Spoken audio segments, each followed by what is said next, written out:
everybody. Hi. How you doing? I get really nervous doing this, so this is exciting for me. Pushing. Risk zone. Let's do it. All right. So it is my pleasure to introduce one of the Alumni Award recipients. Like she said, I'm principal of the Equality Building at the Met School in Providence. But before I was a principal, I was Natalia Marte's advisor. So I'm going to talk about this marvelous young woman right now. I first met Natalia when she was in 9th grade. I happened to be her LTI coordinator, and she spent way more time on our MySpace page than anything else. And I was just like, oh my God, I'm gonna take over this advisory. This girl's so smart, but she's sassy, and she's like bullying her kids. So I knew I needed to challenge her.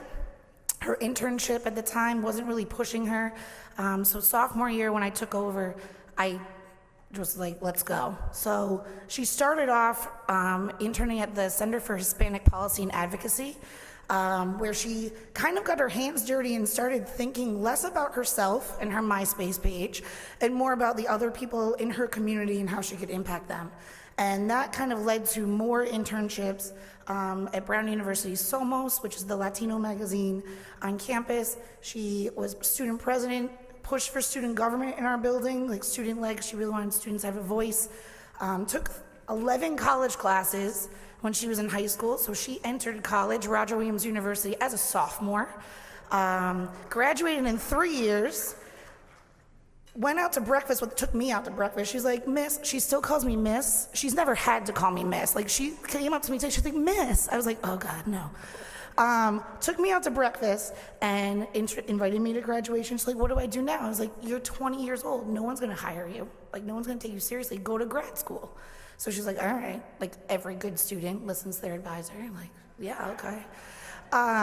Applied to John Jay University in New York City, moved to New York, got her master's degree in forensic psychology while she was there.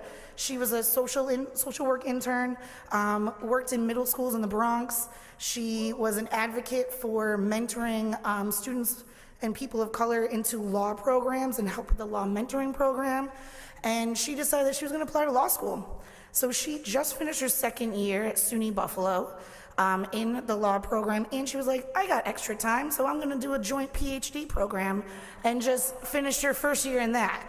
In addition to everything else, I like have it all written out, and it's like literally 2 pages. Like if you email her, her email is like this long with all the stuff that she does. She is the regional director of the Black Law Student Association. She has, I don't even know. She's gonna talk more about it maybe, I'm not sure, because she's gonna be on a student panel, but she's just an amazing human being. And I think that moment of when she realized that she could go beyond herself and start to reach the people the community that she came from and people that she can make an impact on, like her role of what she wants to do in criminal law is that she really wants to focus on people of color and police interactions and having them advocate for their own communities. And that's what her entire job like has been, and she is just amazing. So I would like to invite her to come up to get this award.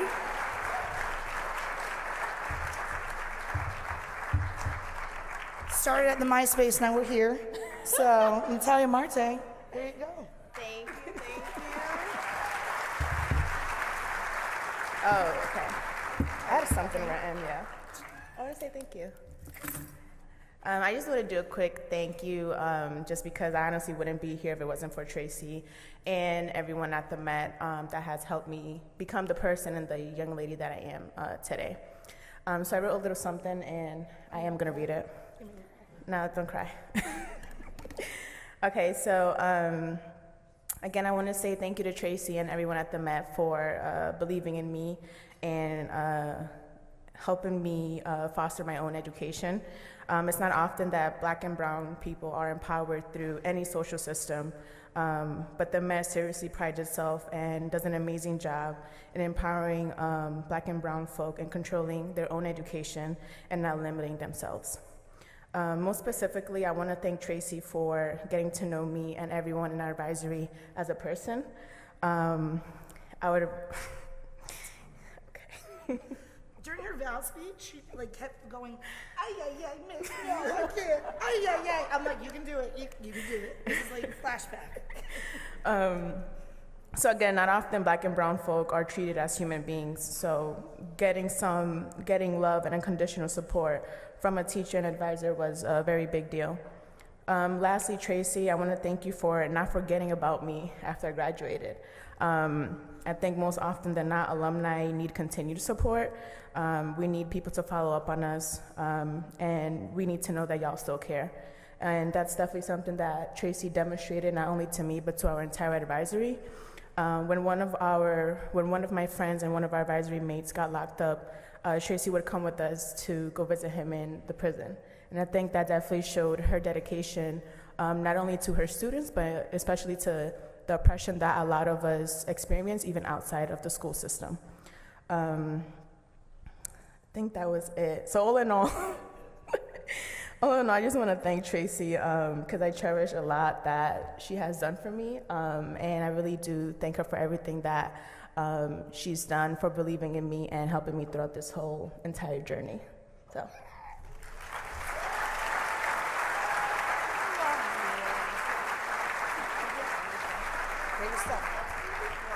Oh, I'm sorry. This is a beautiful award. And so, on behalf of Big Picture Learning, we'd like to present to you, Natalia, the Alumni Action Award for Natalia Mark, the Met High School. Thank you.